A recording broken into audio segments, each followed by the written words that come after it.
All of A sudden നിങ്ങൾ പോലും അറിയാതെ സംഭവിച്ചു പോയതാണോ, അല്ലെങ്കിൽ ആവശ്യം ഉണ്ടായിരുന്നോ? ഇത് നിങ്ങൾ പ്ലാൻ ഉണ്ടായിരുന്നോ? ഇല്ല ഇല്ല പ്ലാൻഡ് അല്ല. പ്ലാൻഡ് അല്ല. പ്ലാൻ അല്ലായിരുന്നു. സീരിയൽ ചെയ്തോണ്ടിരിക്കുകയായിരുന്നില്ല ആ സമയത്ത് അല്ലേ? അപ്പൊ ഈ സീരിയലിന്റെ ഷൂട്ടൊക്കെ ആയപ്പോഴേക്കും കുറച്ച് പ്രോബ്ലം വയറൊക്കെ ആയിരുന്നു. തുടങ്ങിയില്ലേ? ഫസ്റ്റ് മന്തിൽ തന്നെ ഞാൻ സീരിയലിന്റെ ഷൂട്ട് ചെയ്തു. അത് കഴിഞ്ഞപ്പോൾ ഞാനത് നിർത്തി.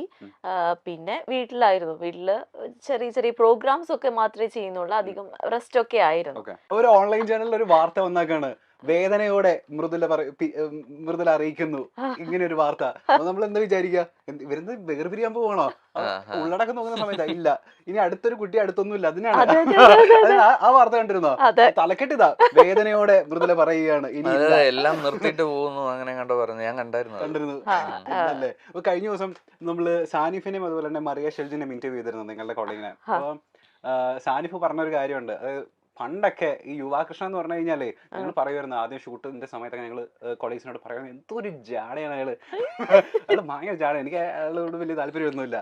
പിന്നീട് അയാൾ പറയാണ് അത്രയും പാവമായിട്ടുള്ള ഒരു മനുഷ്യൻ, വേറെ ജാട എന്താന്ന് പോലും അദ്ദേഹത്തിനില്ല. അതായത് തുടക്കത്തില് കാണുമ്പോൾ എല്ലാവരും വിചാരിക്കും ഭയങ്കര ആറ്റിറ്റ്യൂഡാണ്, ഭയങ്കര ഫെയർ ആണ്, പ്രശ്നമാണെന്ന്. പക്ഷെ അല്ല, അയാൾ ഭയങ്കര കൂളായിട്ടുള്ള ഭയങ്കര സൗഹൃദമുള്ള ഒരു ആളാണ്. എല്ലാവർക്കും ഇങ്ങനെ ഒരു മിസ്ജഡ്ജ്മെന്റ് ഉണ്ടാവാറുണ്ടോ? എല്ലാവർക്കും ഉണ്ടാവാറുള്ള തെറ്റിദ്ധാരണ. പക്ഷെ വാ തുറന്നാ പോയി പറയത്തില്ല. കാര്യം ഞാൻ ഒരാളുടെ അടുത്ത് മിങ്കിൾ ആവാനായിട്ട് കുറച്ച് ടൈം എടുക്കും. പക്ഷെ മിങ്കിൾ ആയി കഴിഞ്ഞാൽ കംഫർട്ടബിൾ ആണ്. അപ്പൊ ഈ മിങ്കിൾ ആവുന്ന വരെയുള്ള ടൈമില് ഞാൻ അവരെ നോക്കില്ല, ശ്രദ്ധിക്കില്ല, ഞാൻ എൻ്റെ കാര്യം നോക്കിയിരിക്കും. അപ്പം ഓൾമോസ്റ്റ് ഉണ്ടാവാൻ സാധ്യതയുള്ളൊരു ഇംപ്രഷൻ എന്ന് പറയുന്നത് ജാടത്തിണ്ടിയാണ് എന്നുള്ളതാണ്. താങ്കൾക്കുണ്ടായ ഒരു ഇംപ്രഷൻ എന്താ കല്യാണത്തിന് മുൻപ്, ഇദ്ദേഹത്തെ പരിചയപ്പെടുന്നതിന് മുൻപായിട്ട്? പരിചയപ്പെടുന്നതിനാണ് നല്ലൊരു സുന്ദരൻ, കാണാൻ കൊള്ളാം. പിന്നെ എന്റെ ബ്രോ ആയിരുന്നു ഇദ്ദേഹം. ഓക്കെ, ബ്രോ എന്നാ ഞാൻ വിളിച്ചോണ്ടിരുന്നത്. മെസ്സേജ് ഒക്കെ അയക്കുന്ന ബ്രോ സുഖാണോ, എന്തൊക്കെയുണ്ട് വിശേഷം, അങ്ങനെ ആയിരുന്നു. പിന്നെ ഇത് ആക്ച്വലി അറേഞ്ച്. താങ്കളുടെ ഉള്ളില് ഇവരുടെ ഒരു പരിങ്ങലുണ്ടായിരുന്നോ? ഇല്ല, ആക്ച്വലി നമ്മൾ ഫസ്റ്റ് സംസാരിക്കുന്ന സമയത്ത് കല്യാണം കഴിക്കണം എന്നുള്ള പ്ലാനൊന്നും ഇല്ല. നമ്മള് എന്താ പറയുക, ഒരു ഫംഗ്ഷനിൽ വെച്ച് കാണുന്നു, പരിചയപ്പെടുന്നു, ഓക്കെ. അതിനുശേഷം പിന്നെ വല്ലപ്പോഴും ഹായ് ബൈ മെസ്സേജ് അയക്കും, അത്രേ ഉള്ളൂ. അപ്പൊ ആ സമയത്ത് എനിക്ക് വലിയ ബ്രോ എന്ന് വിളിക്കുന്നത് ഓൾമോസ്റ്റ് എല്ലാവരും അങ്ങനെയാണ് വിളിക്കാറ്. അപ്പൊ അതുകൊണ്ട് എനിക്ക് വലിയ ഇതൊന്നും തോന്നിയിരുന്നില്ല. പിന്നെ ഈ കല്യാണ ആലോചനകളൊക്കെ വരുന്നു, ഭയങ്കരമായിട്ട് വീട്ടുകാർ ആലോചിക്കുന്നു. അപ്പോ എനിക്ക് എൻ്റെ ഒരു കൺസെപ്റ്റിലാണെന്നുണ്ടെങ്കിൽ ആരെങ്കിലും കല്യാണം കഴിക്കുന്നതിനോട് താല്പര്യമില്ല. നമുക്ക് അത്യാവശ്യം കുറച്ചെങ്കിലും അറിയാവുന്ന ഒരാളായിരിക്കണം, എന്നാലേ അവരുമായിട്ട് നമ്മൾ ഒത്തുപോകുന്നു നമുക്ക് ജഡ്ജ് ചെയ്യാൻ പറ്റുള്ളൂ. അതോടൊപ്പം തന്നെ അത്യാവശ്യം കുറച്ച് ടാലന്റ് ഉള്ള ഒരാളായിരിക്കണം എന്ന് എനിക്ക് നിർബന്ധമുണ്ട്. അതായത് ഇൻഡസ്ട്രിയിൽ നിന്ന് തന്നെ ഒരു ആളായി കഴിഞ്ഞാൽ നല്ലത് എന്നൊരു തോന്നലുണ്ടായിരുന്നു. പക്ഷെ ആ തോന്നൽ ആദ്യം തന്നെ അടിച്ചമർത്തപ്പെടുകയായിരുന്നു. എൻ്റെ കൂടെയുള്ള കൊളീഗ്സ് എല്ലാവരും പറഞ്ഞു, ഒരിക്കലും നീ ഇൻഡസ്ട്രിയിൽ നിന്ന് ഒരു പെൺകുട്ടീനെ കല്യാണം കഴിക്കരുത്. കല്യാണം കഴിച്ച് കഴിഞ്ഞാൽ ഈഗോ ഉണ്ടാവും, ഡിവോഴ്സ് ആവും. അതുകൊണ്ട് ഡിവോഴ്സ് ആണ് അതിന്റെ അവസാനം, അല്ലാതെ വേറെ ഒന്നും നോക്കേണ്ട ആവശ്യമില്ല. നീ പുറത്തുനിന്ന് ഒരു കുട്ടീനെ നോക്കുന്നതാണ് നല്ലത്. ഓൾമോസ്റ്റ് എല്ലാവരും അത് തന്നെയാണ് പറയാറ്. കാര്യം എന്ന് വെച്ച് കഴിഞ്ഞാല് കാണുന്ന ന്യൂസസും എല്ലാം അതുപോലെ ആയതുകൊണ്ട് എല്ലായിടത്തും ഡിവോഴ്സ് ഉണ്ട്. പക്ഷെ ഇത് ഇൻഡസ്ട്രിയിൽ നിൽക്കുന്ന ആൾക്കാർ കുറച്ചൊരു ഫെയിം ഉള്ളത് കൊണ്ട് ബാക്കിയുള്ളവരിലേക്ക് അറിയുന്നു, അത്രേ ഉള്ളൂ വ്യത്യാസം. അപ്പൊ എനിക്ക് ആ കൺസെപ്റ്റിനോട് എനിക്ക് യോജിക്കാൻ പറ്റിയിട്ടില്ല. നമുക്ക് വേവ് ലെങ്ത് ഉള്ള ഒരാളെ കിട്ടിക്കഴിഞ്ഞു കഴിഞ്ഞാൽ അയാൾ സെയിം ഇൻഡസ്ട്രി ആണോ അല്ലയോ എന്നുള്ളത് ബാധകമല്ല. ഈഗോ ഒക്കെ നമുക്ക് അഡ്ജസ്റ്റ് ചെയ്ത് കൊണ്ടുപോകുന്നതേ ഉള്ളൂ. അപ്പൊ അതുപോലെ തന്നെ ഇങ്ങനെ സംഭവിച്ചു പോകുന്നുണ്ട് ഇപ്പൊ. മൃദുല, ഞാൻ ചോദിക്കട്ടെ, ഇപ്പൊ ബിഫോർ ആൻഡ് ആഫ്റ്റർ ഇംപ്രഷൻ വന്ന മാറ്റം എന്താണെന്ന് ചോദിച്ചാൽ എന്താ പറയാ? അതായത് മുന്നേ നമ്മൾ വിചാരിച്ചു വെച്ചിരുന്ന കുറെ കാര്യങ്ങൾ ഉണ്ടായിരിക്കുമല്ലോ കല്യാണത്തിന് മുൻപ്, കല്യാണത്തിന് ശേഷം ഉണ്ടായ ഇംപ്രഷൻ എന്തൊക്കെയാ? മുന്നേ ഉണ്ടായിരുന്ന ഇംപ്രഷൻ എന്തായിരുന്നു? ലൈക്ക് ആളെ പറ്റിയിട്ടാണോ? ആളെ പറ്റിയിട്ട് ഇതേപോലെ ഈ ജാട എന്നുള്ളത് ജാടയാണല്ലോ എന്നുള്ളൊരു തോന്നലുണ്ടായിരുന്നു.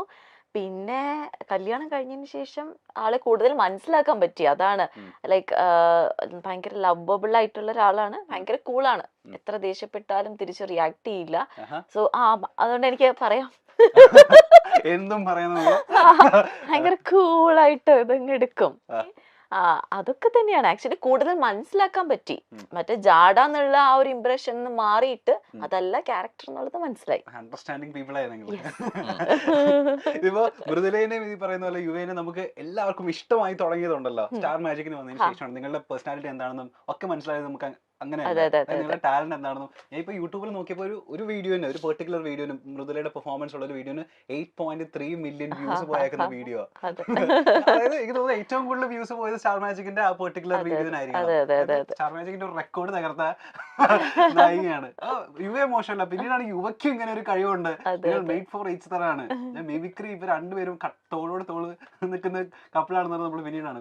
ഇപ്പോഴേ ഞാൻ ചെറിയൊരു ടാസ്ക് തന്നു കഴിഞ്ഞാൽ ആരെങ്കിലും നമ്മളുടെ വീഡിയോ ഒന്ന് മില്യൺ അടിക്കാൻ വേണ്ടിട്ട് ഒന്ന് അയ്യോ ആരെയൊക്കെ നമുക്ക് ചെയ്യാൻ പറ്റും. ഇപ്പൊ ഈ പറഞ്ഞ പോലെ സ്റ്റാർ മാജിക്കിൽ വന്നതിന് ശേഷം ഒരുപാട് പേർക്ക് ഇപ്പൊ ഫാൻ ഫോളോയിങ്സ് കൂടിയിട്ടുണ്ട്. ഇപ്പൊ അനു ആയിക്കോട്ടെ, ലക്ഷ്മി നക്ഷത്ര ആയിക്കോട്ടെ, ബിനു അടിവാലി ആയിക്കോട്ടെ.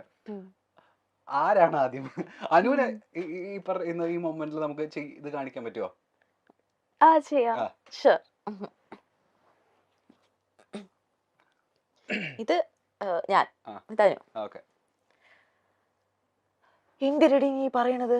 കുറെ നേരമായിട്ട് ഞാൻ നോക്കുന്നുണ്ടടി. നീ നീ നീ ഇത് കണ്ട, ഈ ഫോട്ടോ നീ കണ്ട? അയ്യോ എന്ത് നല്ല രസമുണ്ടല്ലേ, ഞാൻ അപ്പോഴേ പറഞ്ഞതാണ്. ഓ എനിക്ക് വയ്യ. എന്നെ കൊള്ളാമോടി, നീ പറ. ഈ ഉടുപ്പ് കൊള്ളാമോടി, പറയടി. കുഴപ്പമൊന്നും ഇല്ലല്ലോ അല്ലേ? ഇതെന്തോന്ന്, നിന്റെ ലിപ്സ്റ്റിക് എന്തോന്ന്? കൊള്ളില്ല. അത് കൊള്ളാല്ലേ? ഏതാണ്ട് ഇതുപോലെയൊക്കെ തന്നെയാണ് ഫ്രെയിമിൽ നമ്മൾ അനുവിനെ കാണുന്നതല്ലേ? അതിന് ഈ പറഞ്ഞ ഇതൊന്നുമില്ല, ഫേക്ക്നെസ് ഒന്നുമില്ല. ആളെങ്ങനെയാണോ അതുപോലെ തന്നെ ബിഹേവ് ചെയ്യും. ചേട്ടന്റെ അങ്ങോട്ടേക്ക് ഞാൻ പ്ലേറ്റ് മാറ്റുകയാണ്. ചേട്ടൻ ഈ പറയുന്ന പോലെ ബിനു അടിമാലിനെ അവതരിപ്പിക്കുന്ന കണ്ട സമയം നമ്മൾ ഞെട്ടിപ്പോയിട്ടുണ്ടായിരുന്നു. കോളേജിലെ അത്യാവശ്യം മിമിക്രി ഒക്കെ ചെയ്യുന്ന ആളായിരുന്നോ? കോളേജിൽ ഡിഗ്രിക്ക് പഠിച്ചുകൊണ്ടിരുന്ന സമയത്ത് ഇതേപോലെ കോമ്പറ്റീഷൻ, കോളേജ് ലെവലിലുള്ള കോമ്പറ്റീഷൻ, ആർട്സ് ഫെസ്റ്റിനൊക്കെ ചെയ്യുമായിരുന്നു. പ്രൈസ് വാങ്ങിക്കുമായിരുന്നു.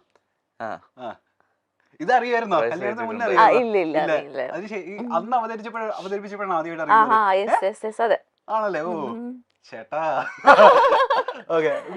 അതിനുശേഷം പിന്നെ പ്രാക്ടീസ് അങ്ങനെയൊന്നും ഇല്ലായിരുന്നു. അന്ന് എന്തോ അങ്ങനെ തോന്നി, കുറച്ച് സൗണ്ടുകളൊക്കെ ചെയ്തപ്പോൾ ഓക്കെ ആയിട്ട് തോന്നി. അങ്ങനെ പിന്നെ കയറി പെർഫോം ചെയ്തതാണ്. അപ്പൊ ഞാൻ ചോദിക്കട്ടെ, മിമിക്രി ഉണ്ട്, മാജിക് ഉണ്ട്, മെന്റലിസം ഉണ്ട്, ഡാൻസ് ഉണ്ട്, പാട്ടുണ്ടെന്ന് ആരും പറയുന്നത്? പാട്ടുണ്ട്. സകലവല്ലഭൻ. എന്താ ചെയ്യാ? ഡാൻസ് അത്രക്കില്ല. റീൽസിലൊക്കെ നമ്മള് ഡാൻസ് കളിച്ച് ഏതൊരു കൊറിയോഗ്രാഫറിന്റെ കൂടെയുള്ള ഡാൻസ് ഒക്കെ നമ്മൾ കണ്ടിരുന്നു റീൽസില്. ഒന്നും മോശമല്ല. ഇപ്പൊ നമ്മൾ ആരെയാ ചെയ്യാൻ പോകുന്നത്? ഇപ്പൊ ബിനിച്ചേട്ടന് ചെയ്യാ, നന്നായിട്ട് ചെയ്യും. ബിനിച്ചേട്ടൻ, നോബിച്ചേട്ടൻ അവരൊക്കെ അത് മതി. ഓക്കെ ഓക്കെ, ജസ്റ്റ് ഒന്ന് ട്രൈ ചെയ്ത് നോക്കാം. അത്രേ ഉള്ളൂ. എന്റെ പൊന്നടാവേ, ഞാനവിടെ വന്ന് ഇരിക്കുമ്പോണ്ടല്ലോ ഇന്റർവ്യൂവിന്, എൻ്റെ എതിരെ എന്നെ പോലെ വേറൊരുത്തൻ. അപ്പൊ ഞാൻ ആലോചിക്കുക, ഇവനിത് ഇവിടെ നിന്നാടാ എൻ്റെ പൊന്നെ വന്നതെന്ന്. ഇങ്ങനെയൊക്കെ പറഞ്ഞിട്ട് പരിപാടിയും ചെയ്തിട്ട് പോവാനായിട്ട് പറ്റുമോ? നീക്കൊന്ന് ആലോചിച്ച് നോക്കിയത് ഇവിടെ നിന്ന് എന്താ സംഭവം നടക്കണേന്ന്. എന്നെ പൊന്നടവേ, ഒരു രക്ഷയില്ല. ബിനുചേട്ടന് മുമ്പില് പെർഫോം ചെയ്തിട്ടില്ലേ? ബിനുചേട്ടൻ എല്ലാവരും ഈ പറയുന്ന പോലെ കോമഡി എടുത്തിട്ട് മറ്റേ ഇൻസൾട്ട് ചെയ്യുന്ന ആളാണല്ലോ. ഈ ചേട്ടന്റെ മുൻപില് ഈ സാധനം അവതരിപ്പിച്ച സമയത്ത് ചേട്ടന്റെ റെസ്പോൺസ് എന്തായിരുന്നു? പുള്ളി ഡയറക്റ്റ് ആയിട്ട് കേട്ടിട്ടില്ലെന്ന് തോന്നുന്നു. പുള്ളി ഇല്ലാത്തൊരു എപ്പിസോഡിലായിരുന്നു ഞാൻ പെർഫോം ചെയ്തത്. ചേട്ടന്റെ റെസ്പോൺസ് അതിനുശേഷം പിന്നെ പുള്ളി ഒന്ന് പറഞ്ഞ കൊള്ളായിരുന്നു കേട്ടോ. ഇനി ആരാ നോബി ചേട്ടൻ ചെയ്യാൻ പറ്റുമോ? നോബി ചേട്ടൻ്റെ എനിക്ക് ഓർമ്മയില്ല, മൈൻഡിൽ നിന്ന് പോയി ആ സാധനം. വേറെ ആരെങ്കിലും ചെയ്യുമ്പോ? അല്ലാതെ നമുക്ക് മറ്റേ ഫിലിമിലൊക്കെ ഉള്ള കുറച്ച് ആൾക്കാരുടെ